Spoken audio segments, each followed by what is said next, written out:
Good evening, everyone. I'd like to call this meeting to order. It's our legislative session for Yeadon Borough Council, March 21st.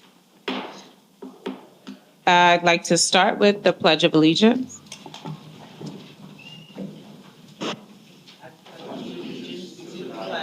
Of the United States of America and to the republic for which it stands, one nation, under God, indivisible, with liberty and justice for all.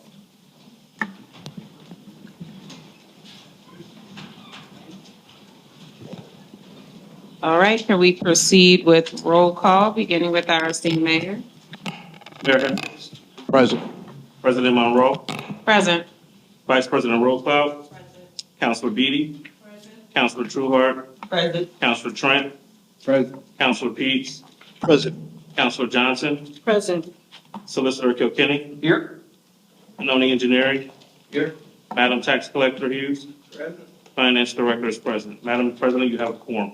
Thank you very much. Next, we'll move on to our citizens forum regarding agenda items only, and we'll start with Liz Aleknabaj.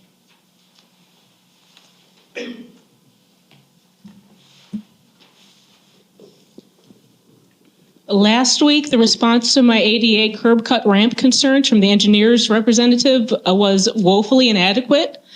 There's no obligation to install crosswalks in a dangerous location simply because one street dead ends at another in the middle of a block.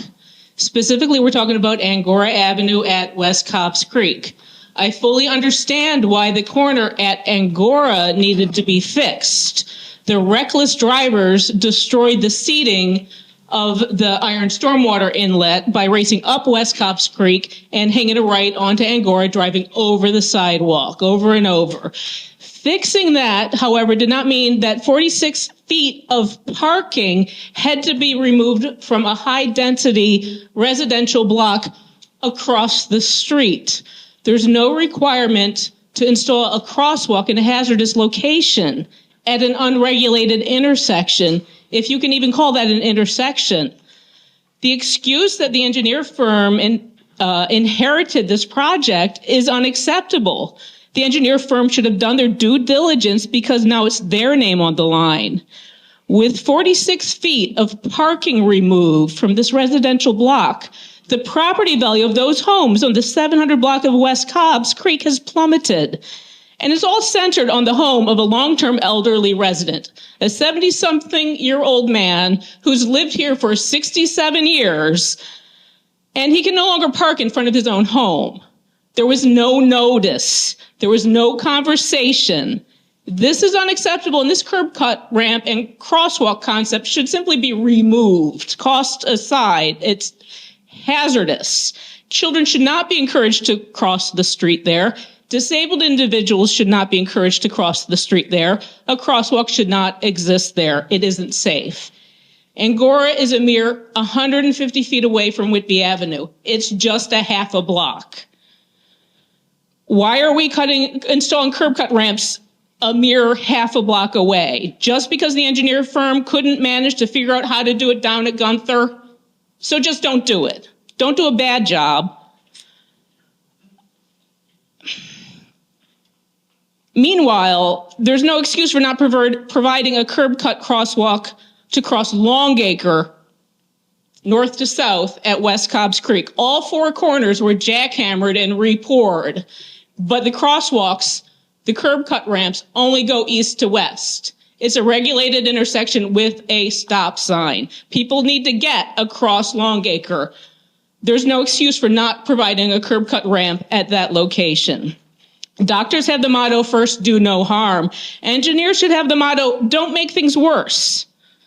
Finally, change of subject, I'd like to ask why the police department took a full week to post on Crime Watch that a bicyclist was stabbed and bike jacked on McDade Boulevard.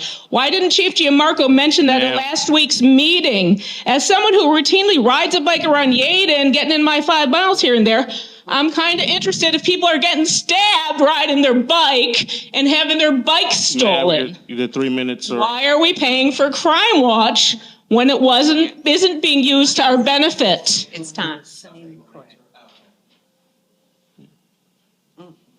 Thank you. Anna?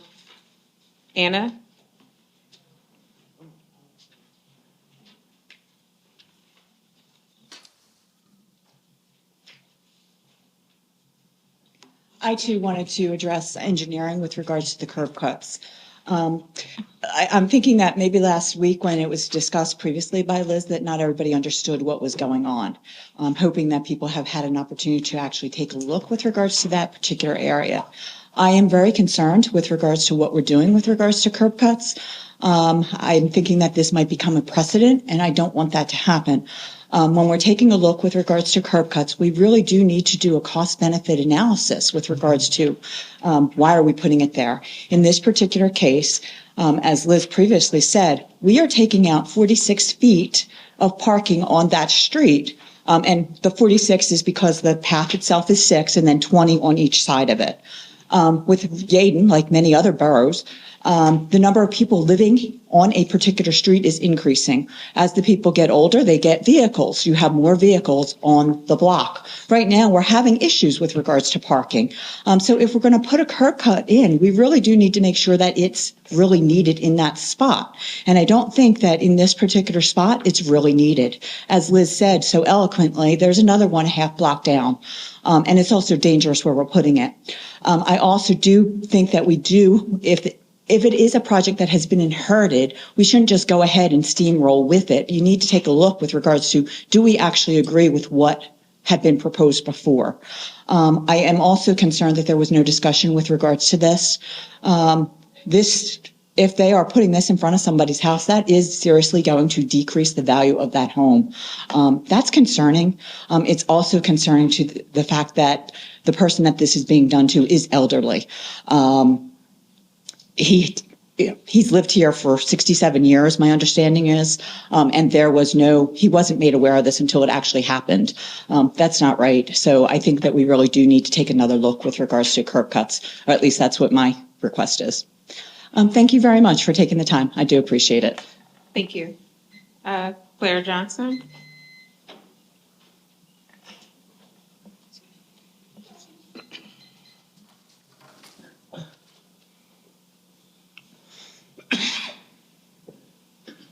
Good afternoon to all. Good afternoon. I just have maybe 2 questions, because I hear what the 2 ladies are saying. But my question is, have any one of those homeowners contacted the borough with their personal concern? And if not, did any one of the 2 ladies actually ask those residents to contact the borough?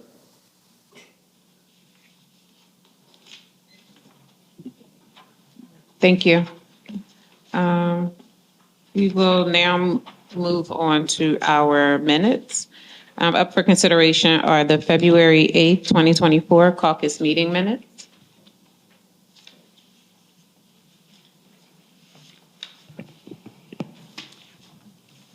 Madam Chair, make a motion to approve the minutes. Seconded. Having been moved and properly seconded on the question. Hearing none, can we take the vote, please? President Monroe, Yes? Vice President Rollcloud, Yes. Councilor Beatty, Yes. Councilor Trueheart, Yes. Councilor Trent, Yes. Councilor Peets, Yes. Councilor Johnson. Yes. The vote is unanimous. The motion carries. Next up for consideration are the February 15th, 2024 legislative meeting minutes. Madam Chair, motion to approve February 15th.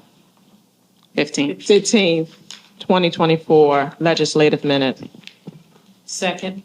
Having been moved and properly seconded on the question. Hearing none, can we proceed with the vote? President Monroe, Yes? Vice President Rollcloud, Yes. Councilor Beatty, Yes. Councilor Trueheart, Yes. Councilor Trent, Yes. Councilor Peets, Yes. Councilor Johnson. Yes. The vote is unanimous. The motion carries. And I'm not sure if anyone has had a moment to take a look, but our minutes have been going up on our website after they've been approved consistently. So thank you to our new webmaster for that, and thank you to our management team for making that happen as well. Next, we will move on to our mayor's report.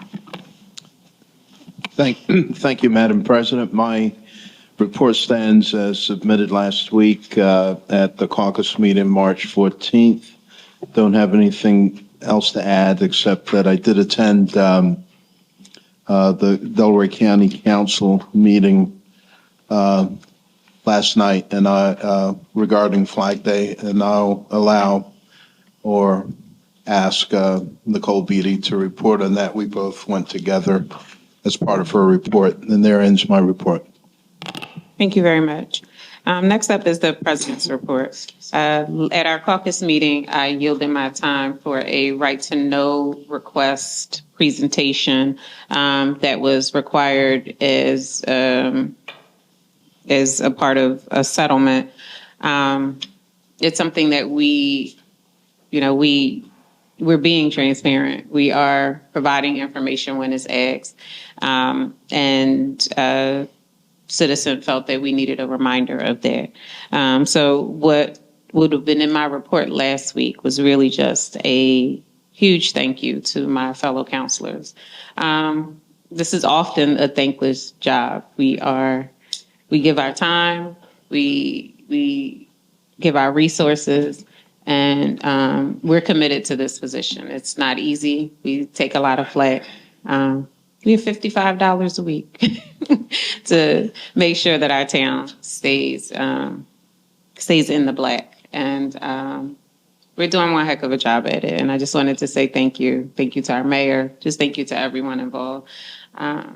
The time for fighting seems to have been put aside, and we have now moved to getting the business of this borough done together. So thank you all. We will move now to our manager's report. Thank you, Madam President. I will say that the vast majority of my report is related to legal and personnel matters that were discussed in an executive session. There are a few things that we are working on from the management side. One is we're very close to moving toward, as I mentioned before, a robust online system where the vast majority of forms, payments, and everything will be available and accessible online. So we're narrowing it down. We've met with 4 different municipal companies that do this work, and we'll be making a recommendation to council within the next, probably at the next caucus meeting, so we can take action at the next legislative session, again, to make the process more seamless for our residents, contractors, and everyone that participates. We are working collaboratively with our engineering firm to make or create a comprehensive borough-wide plan about the aging infrastructure that we had. We had a follow-up meeting just this morning with Public Works, myself and Ms. Sapp, and of course, Pannoni Engineering. So we do have a rock-solid plan for the current grants that are in place that will be in the newsletter that is slated to be to your homes the first or second week of April. And you'll see a nice illustration in there talking about all of the current grant projects and the project and timelines of those projects as they have been underway, related to, just to name a few, Community Park. I know the library, their windows and everything are, Darlene, I'm looking at you out there. We're good, because I know they had to come out to fix the one thing. So we're complete there, so we're happy about that. Some other Bunsen Run, did I say that one right, Joe? Lunston. I always call it whatever I want to call it, but that project again is going to be slated to start soon. We have the inlet project, the rural projects, and some others, but it's all in the newsletter. But again, there will be a more comprehensive plan to talk about beyond 2024 what's going to happen as it pertains to infrastructure. You've heard me say many, many times that Yeadon has an aging infrastructure, and we need to pay attention to it because we have so many emergent situations that come up that are very costly related to laterals, the sewer system, and so on and so forth. I don't read Mike's email when he sends me those emergency emails because they always have a $60,000 price tag to them. But we do what we need to do for the residents to get it done. We're also in the process of updating the employee handbook and job descriptions borough-wide, again, just so that we are compliant with certain things and making sure that our job descriptions, they're antiquated. Our job applications are very antiquated. You know, again, we're moving to an online platform, so as we're going through that process, we needed to update these things. Also, as it relates to right to know, I just want to make one statement as it pertains to right to know. The solicitor did have a conversation with myself earlier today about making sure that individuals who submit right to know requests, that the application or forms are completed out fully. We have received influx of right to know requests over the last couple of months, and unfortunately, people are not filling out the form completely. So you must put in your full name, address, and detailed information as to what your request is. Again, our response time is usually within 5-day period. We try to turn it around as quickly as we can. We were having some issues where right to know requests were going to an old email account, but we've resolved that issue now, and they are now coming to Ms. Sapp and myself. So there's 2 sets of eyes on them to ensure that they get through. There is my report, Madam President. Thank you. Next, we move on to our solicitor's report. Thank you very much, Madam President. First of all, I just wanted to announce that the council held an executive session before the council meeting to deal with potential litigation. I wanted to update council on a couple of matters that our office has been working on. One is Ms. Marcini has received the copy of a potential lease agreement for a lease of Borough Hall. I know you'd asked her about that at the last meeting. She's in the process of reviewing it. We're going to make sure all the indemnification clauses and such are up to date so that the borough is protected if and when we rent Borough Hall. I know it was the president talked about her seating time for a presentation that was given at the last meeting. I want to report to council. We have some very good news. That case is now settled. So that is off the book. Ms. Kennedy submitted her press to settle, discontinue, and end, and that's been approved by the court. So that's good. Also, too, in relation, our office has been meeting with the district judge, Judge Williams. We had a meeting to talk about ongoing code violations and also, too, some frustrations on service and or obtaining a judgment for some problem properties, mainly the Frankie Francis property as such. We have Ms. Marcini reached out to a friend she had in court administration.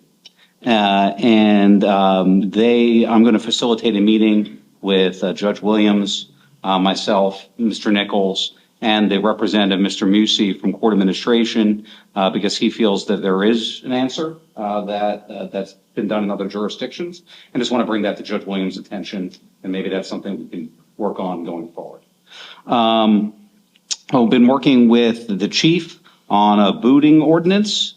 He forwarded us some draft language, and we're working and putting that in ordinance form, and that will be to you hopefully in April to start to take a look at and see as such. We have also been working continually with the folks, our engineer at Pannoni, to submit grant applications for demolition for 725 Fern Street and 1219 Longacre Boulevard.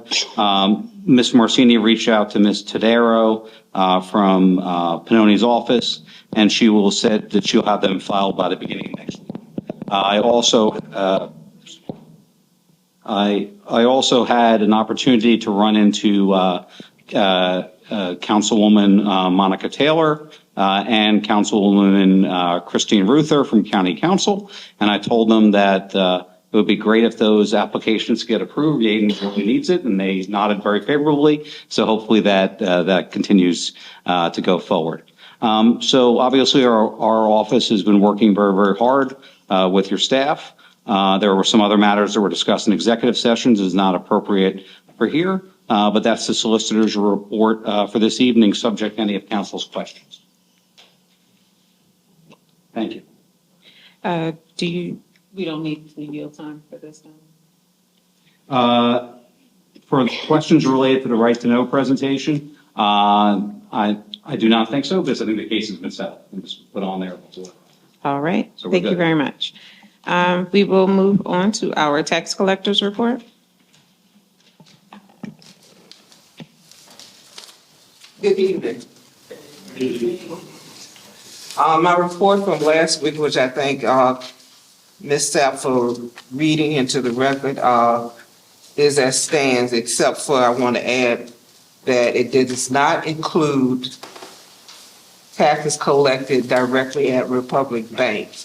The website for pulling down the lock boxes is having trouble. I tried it twice this week. Hopefully it'll be ready so you can get a full report of February and March at the next meeting. I want to remind the taxpayers that the 2% discount ends on March 31st, which is Easter Sunday. You have to be, if you're going to mail them in, you need to have a postmark by the 30th, because after the April 1st, it'll be after the discount. I will have extra hours next week so that if people want to come in and pay their taxes as they have been, March 25th, the office will be open from 10 to 3. March 26th, the office will be open from 1:30 to 4. March 27th, the office will be open 10 to 3. That ends my report. Thank you very much. Can we make sure that the website is updated with the open hours? Yes, Madam President. Thank you. Our engineers report is next. Thank you. There are two resolutions that council needs to consider this evening. The first one is to file the 2024 county aid application. Do we have a motion for the consideration of approval for the 2024 county aid application? So moved. Second. Having been moved and properly seconded on the question? Hearing none, can we proceed with the roll call vote? President Monroe, Yes. Vice President Rollcloud, Yes. Councilor Beatty, Yes. Councilor Trueheart, Yes. Councilor Trent, Yes. Councilor Peets, Yes. Councilor Johnson. Yes. The vote is unanimous. The motion carries. And the second is the consideration of approval for the National Fish and Wildlife Foundation grant submission for Blunston Run stream restoration. And just a reminder to council, the borough's already received one grant for this, but it requires a borough match. The idea of this grant would be to pick up the borough match so that we hopefully can do this project without any out-of-pocket expenses to the borough. Is there a motion? Second. Having been moved and seconded on the question? Hearing none, can we proceed with our roll call vote? President Monroe, Yes. Vice President Rollcloud, Councilor Beatty, Yes. Councilor Trueheart, Yes. Councilor Trent, Yes. Councilor Peets, Yes. Councilor Johnson. Yes. The vote is unanimous. The motion carries. And then just following up on the solicitor, the demolition, those requests for funds will be submitted tomorrow to the county. I think that between Megan and Colleen Orsini, that's all been handled now. They're ready to go in. And since Megan was here last week at the meeting, we did receive the permit finally from PennDOT after about a year and a half for the one-way conversion of McDade between Church and Cobb's Creek. And again, we have an Arley grant to pay in full for the improvement of the signals at the intersection of McDade and Church. So we got the speed humps in earlier, and now we'll be able to make that one-way conversion now that we finally got the PennDOT permit. Thank you very much. Okay, that's the end of my report. Thank you. Next, we'll move to our finance report. Madam President, the only thing that I have is that there will be a quarterly report presented at the caucus meeting next month, and ask for consideration of the AP list for the month of March 2024. Is there a motion? So moved. Second. Having been moved and seconded on the question? Hearing none, can we proceed with the roll call vote? Council President Monroe, Yes. Vice President Rollcloud, Councilor Beatty, Yes. Councilor Trueheart, Yes. Councilor Trent, Yes. Councilor Pete, Yes. Councilor Johnson. Yes. The vote is unanimous. The motion carries. And the other motion, Madam President, is a consideration of the cash balance report. Is there a motion? So moved. Second. Having been moved and seconded on the question? Hearing none, can we proceed with our roll call vote? President Monroe, Yes. Vice President Rollcloud, Councilor Beatty, Yes. Counselor Trueheart, Yes. Counselor Trent, Yes. Counselor Peets, Yes. Counselor Johnson. Yes. The vote is unanimous. The motion carries. Next, we will, is there anything else for finance? I'm sorry. No, ma'am. All right. Next, we will move on to ordinance and zoning. And again, Madam President, we will ask for consideration for the adoption of ordinance number 2024-002, regulating waste dumpsters. I will mention that this ordinance was advertised for the allotted time in the Delaware County Times and is ready for adoption. Is there a motion? So moved. Second. Having been moved and seconded on the question. Hearing none, can we proceed with our roll call vote? President Monroe, Yes. Vice President Rollcloud, Yes. Counselor Beatty, Yes. Counselor Trueheart, Yes. Counselor Trent, Yes. Counselor Peets, Yes. Counselor Johnson. Yes. The vote is unanimous. The motion carries. Moving on to Public Works, are there any updates for your report? Just one update for the concrete restoration on the 800 block of Barber and Laurel has been completed a week ahead of schedule. That finishes my report. Thank you very much.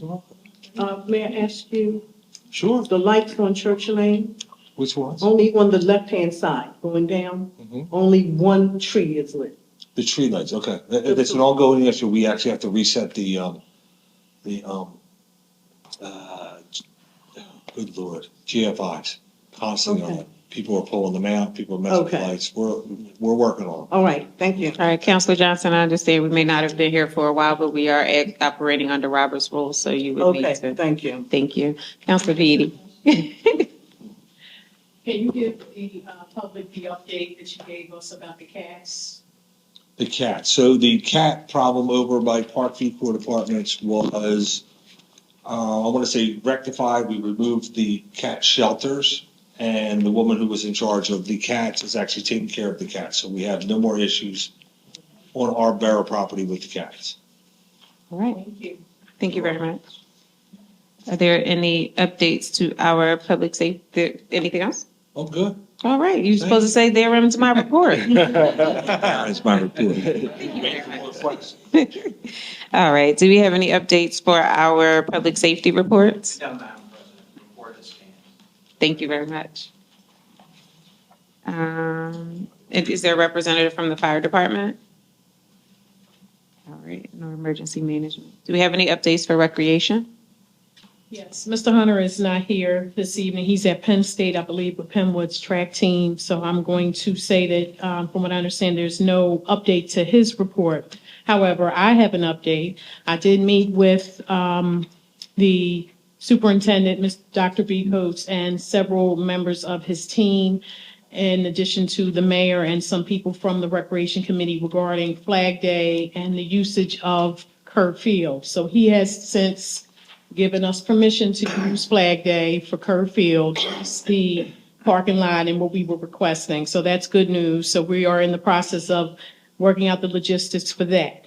Also, the mayor mentioned that myself and the mayor went to county council to petition them for additional funds. So I have to say, the mayor in his oration, he had like the people clapping and cheering when he was done. And I was like, wow. So that was a good sign. So what I would ask now is that our finance director, myself, and we get a formal request into them as soon as possible. They're gonna get sick of us asking for money, but they can go ahead and be sick because we need it. And our next meeting for recreation will be April the 2nd at 6:30 via Zoom. The information will be on our website. If you want to volunteer, once again, please fill out the form. Don't come up to me saying you want to volunteer. I'm not going to remember that you want to volunteer. You need to fill out the form because we want to order volunteer T-shirts for that event and what shift you would like to work. So that ends my report. All right. Thank you. Thank you for your support, Mayor. You're welcome. All right. And I'm trying to wait till 7:31 because someone predicted we'd be out of here by 7:30. Nevertheless, we've gotten through all of our agenda, and may I have a motion to adjourn? So moved. Thank you. This meeting is adjourned. Aye.